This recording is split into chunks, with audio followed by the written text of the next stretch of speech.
Speaker sir, విద్యుత్ రంగం రాష్ట్ర ఆర్థిక అభివృద్ధికి మూలస్తంభం సార్.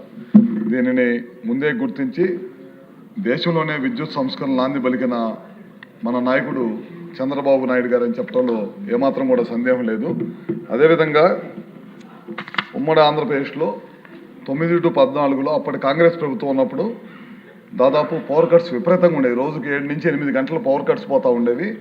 అప్పుడు పరిస్థితుల్లో రాష్ట్రం నుంచి చాలా వ్యాపార సంస్థలు కూడా మూతపట్టమే కాకుండా పొరుగు రాష్ట్రాలకు వెళ్ళిపోవటం కూడా జరిగింది సార్. తర్వాత రాష్ట్ర విభజన అనంతరం 2014-19లో విద్యుత్ వ్యవస్థను గాడిని పెట్టి 6 నెలల్లోనే మిగులు విద్యుత్ రాష్ట్రంగా తీర్చిదిద్దిన ఘనత ముఖ్యమంత్రి చంద్రబాబు నాయుడు గారిది అని చెప్పడంలో సందేహం లేదు. అదేవిధంగా 2014-19లో మా ప్రభుత్వం క్లీన్ ఎనర్జీ పాలసీని తీసుకొచ్చేసి 7 గీగావాట్ల వరకు రెన్యూబుల్ ఎనర్జీ సామర్థ్యాన్ని పెంచడం జరిగింది సార్. తర్వాత 19 నుంచి 24లో గత ప్రభుత్వం విద్యుత్ వ్యవస్థను సర్వనాశనం చేయటమే కాకుండా 1,22,000 కోట్ల పైగా అప్పులు చేసి విద్యుత్ శాఖను పూర్తిగా నిర్వీర్యం చేసింది సార్. అదేవిధంగా 9 సార్లు విద్యుత్ ఛార్జీలు పెంచడమే కాకుండా ప్రజల మీద భారం వేయటమే కాకుండా ట్రూ అప్ ఛార్జీల ద్వారా దాదాపు 30,000 కోట్ల పైన భారాన్ని ప్రజల మీద వేసింది సార్. రాష్ట్రంలో పెట్టుబడి పెట్టడానికి వచ్చిన రెన్యూబుల్ ఎనర్జీ డెవలపర్స్ను కూడా తరిగొట్టే పరిస్థితి తీసుకొచ్చింది సార్. దాని ఫలితంగానే ప్రజల విశ్వాసాన్ని కోల్పోయి లాస్ట్కి వైఎస్ఆర్సీపీ పార్టీ 11 సీట్లకే పరిమితం అవ్వాల్సిన పరిస్థితి వచ్చింది సార్. అదేవిధంగా 2024 సంవత్సరంలో కూటమి ప్రభుత్వం అధికారంలోకి వచ్చిన వెంటనే చంద్రబాబు గారి నాయకత్వంలో వైట్ పేపర్ రిలీజ్ చేయటమే కాకుండా విద్యుత్ వ్యవస్థను గాడిలో పెట్టే కార్యక్రమాన్ని చేసింది సార్. గత ప్రభుత్వం ట్రూ అప్ ఛార్జీలు భారం వేసింది సార్. మన ప్రభుత్వం అధికారంలోకి వచ్చిన తర్వాత దేశంలో మొట్టమొదటిసారి ఏ రాష్ట్ర ప్రభుత్వం చేయలేని పని ట్రూ అప్ నుంచి ట్రూ డౌన్ చేసి 13 పైసలు ట్రూ డౌన్ చేసిన ఘనత ఈ రాష్ట్ర ప్రభుత్వాన్ని, కూటమి ప్రభుత్వాన్ని, చంద్రబాబు గారి నాయకత్వం సార్.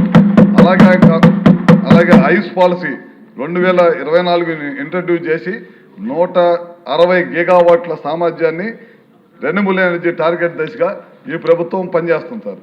వ్యవసాయం మరియు అనుబంధ రంగాలకి రోజుకు 9 గంటల పాటు ఉచిత నాణ్యమైన పగటిపూట విద్యుత్ సరఫరాకు ప్రభుత్వం అత్యున్నత ప్రాధాన్యత ఇస్తుంది సార్. అలానే అన్ని వర్గాల వినియోగదారులకి 24/7 నాణ్యమైన విద్యుత్ సరఫరా చేయడానికి ఈ ప్రభుత్వం కట్టుబడి ఉంది.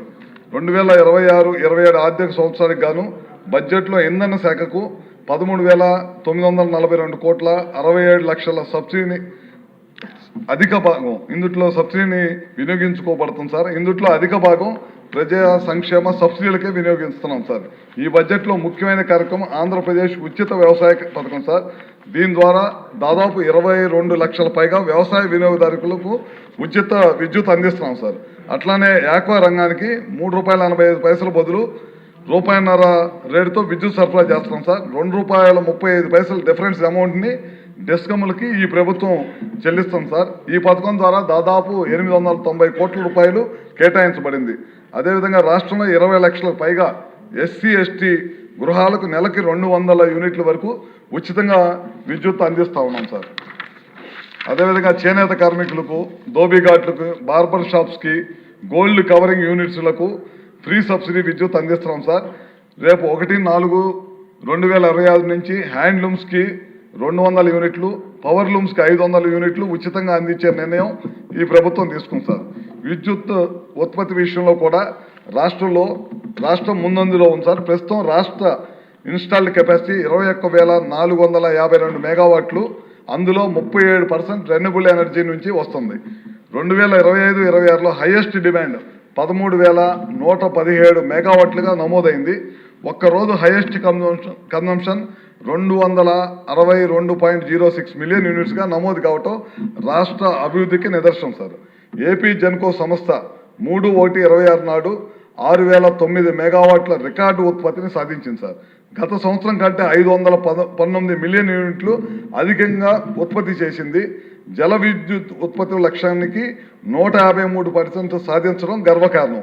బొగ్గు సరఫరా మెరుగుపరచడం ద్వారా ఖర్చులు కూడా నియంత్రించగలిగాం సార్.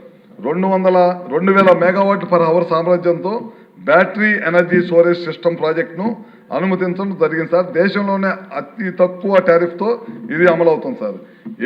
ఏపీ డిస్కమ్స్లు మార్కెట్ లింక్డ్ ప్రొక్యూర్మెంట్ విధానం ద్వారా ఖర్చులు తగ్గించాం. యూనిట్ కొనుగోలు ధరను రూపాయల 7.71 నుంచి 6.35కు తగ్గించాం సార్. 2025లో 650 కోట్లు, అలాగే 2025-26లో అదనంగా 340 కోట్లు ఆదా చేశాం సార్. పవర్ ప్రొక్యూర్మెంట్ను పూర్తిగా తగ్గించేసి ఇంత పెద్ద ఎత్తున ఆదా చేయడం జరిగింది సార్. ఇందాక మన సభ్యులు కూడా అడిగారు.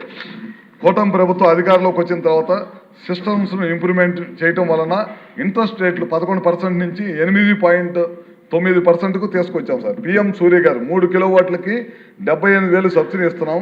అలాగే ఎస్సీ ఎస్టీలకు 100% సబ్సిడీ మరియు బీసీలకు కేంద్ర ప్రభుత్వం ఇచ్చే 78,000 సబ్సిడీతో పాటు అదనంగా ఇంకొక 20,000 ఇవ్వటం జరుగుతుంది sir.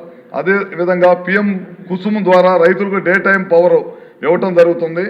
Rems renewable energy manufacturing జోన్లు ద్వారా సోలార్ ప్యానల్స్, విండ్ టర్బైన్స్, బెస్ వంటి పరికరాలు తయారు చేసే మ్యానుఫ్యాక్చర్స్ను సెజ్లోకి ఆహ్వానిస్తున్నాం సార్. ఇప్పుడు ఇండియాలో మొదటి గ్రీన్ హైడ్రోజన్ వ్యాలీ విశాఖపట్నంలో ప్రారంభించడం జరిగింది సార్. రాజధాని ప్రాంతంలో 220 కిలోవాట్స్ లైన్ల పనులు తిరిగి ప్రారంభించాము. నేలపాడు, లింగాయపాలెం జిఐఎస్ సబ్స్టేషన్ నిర్మాణం, 132/33 kV సబ్స్టేషన్లు అప్గ్రేడేషన్ పనులు కొనసాగుతున్నాయి. దాదాపు 132 kV సబ్స్టేషన్స్, 220, 400 kV సబ్స్టేషన్స్, అదేవిధంగా 33/11 kV సబ్స్టేషన్స్, ట్రాన్స్మిషన్ లైన్స్ దాదాపు 8,000 కోట్ల రూపాయలతోటి ఈ రాష్ట్రంలో పనులు చేపడుతున్నాం. ఎక్కడ కూడా లో వోల్టేజ్ ఉండకూడదనే ఉద్దేశంతో ఇంత పెద్ద ఎత్తున ఈ కార్యక్రమాలన్నీ కూడా చేపడుతున్నాం సార్. ముఖ్యంగా ఆర్డిఎస్ఎస్ కేంద్ర ప్రభుత్వం, రాష్ట్ర ప్రభుత్వం గ్రాంట్ తోటి ఆర్డిఎస్ఎస్ ద్వారా ఫీడర్ లెవెల్ బైఫర్కేషన్స్ ద్వారా దాదాపు 8,000 కోట్ల రూపాయలతో ఖర్చు పెట్టి అగ్రికల్చర్ ఫీడర్స్ని ఇళ్లకి ఇచ్చే వాటిని బైఫర్కేషన్ చేసి చాలా పెద్ద ఎత్తున కార్యక్రమాలు చేపడుతున్న సంగతి మీ దృష్టికి తీసుకొస్తున్నాం. అదేవిధంగా భవిష్యత్తులో ప్రాజెక్టుల విషయానికి వస్తే పోలవరం హైడల్ ప్రాజెక్టు 960 మెగావాట్లు 2026-27 పూర్తి చేయడం లక్ష్యంగా పెట్టుకున్నాం.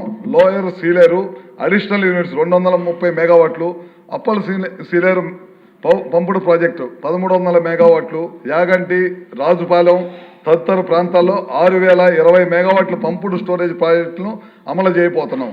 విద్యుత్ రంగం, జనరేషన్, ట్రాన్స్మిషన్, డిస్ట్రిబ్యూషన్ రంగాల్లో సమగ్ర సంస్కరణలు చేపట్టి తక్కువ ఖర్చుతో నాణ్యమైన విద్యుత్తులు అందించడంలో మా కూటమి ప్రభుత్వ సంకల్పం. Renewable energy, grid stability, financial discipline ఆధారంగా విద్యుత్ రంగాన్ని మరింత బలోపేతం చేస్తామని మీ ద్వారా సభకు తెలియజేస్తున్నాం. చంద్రబాబు గారి సూచనలు మరియు సలహాలు ప్రభుత్వ తన హామీలను నిరంతరం అమలు చేస్తూ ముందుకు సాగుతుంది. అందువల్ల ఈ రాష్ట్రంలో విద్యుత్ సరఫరా పరిస్థితులను మరింత మెరుగుపరిచేందుకు మీ సంపూర్ణ సహకారాన్ని కోరుతూ, అదేవిధంగా మన సభ్యులు పారిసారథి గారు కానీ ఆనందరావు గారు కానీ 2 అడిగారు. పవర్ పర్చేజెస్ సంబంధించి ఇందాక మాట్లాడేటప్పుడు చెప్పడం జరుగుతుంది సార్. అదేవిధంగా ఎస్సీ ఎస్టీ బెనిఫిషరీస్కి 200 ఉచితంగా ఇస్తా ఉన్నాం. అదేవిధంగా పిఎం సూర్య గారి ద్వారా కొంతమేరకు పని ఆలస్యంగా జరుగుతుందని చెప్పారు సార్. బ్యాంకర్స్ని, ఎస్సీఎస్ని కలెక్టర్లతోటి మీటింగ్ పెట్టేసి ఎక్కడైనా బ్యాంకర్స్ ప్రాబ్లం ఉంటే కనుక వాటిపైన ప్రత్యేకమైన దృష్టి పెట్టి దాన్ని పరిష్కరిస్తాము. అదేవిధంగా మన ఆనందరావు గారు చెప్పారు, లైన్ మ్యాన్లు కొడుతున్న మాట వాస్తవం. ఇటీవల కాలంలో ఎనర్జీ ఎస్టెంట్లుగా గ్రామ సచివాలయంలో పనిచేస్తున్న వాళ్ళందరినీ కూడా ప్రభుత్వం తీసుకొని వాళ్ళకి ట్రైనింగ్ ఇచ్చి వాళ్ళ ద్వారా కూడా సేవలు అందిస్తాం. ఇంకా అట్లాంటి ప్రత్యేకమైన పరిస్థితులు ఎక్కడన్నా ఉంటే కనుక తప్పకుండా చర్యలు తీసుకొని పని చేపించే విధానం, ఇంకా మెరుగైన పని చేపించే విధానాన్ని తీసుకొస్తామని చెప్పి కూడా మీ ద్వారా సభకు తెలియజేసుకుంటూ ఈ డిమాండ్ని ఆమోదించవలసిందిగా కోరుతున్నాను.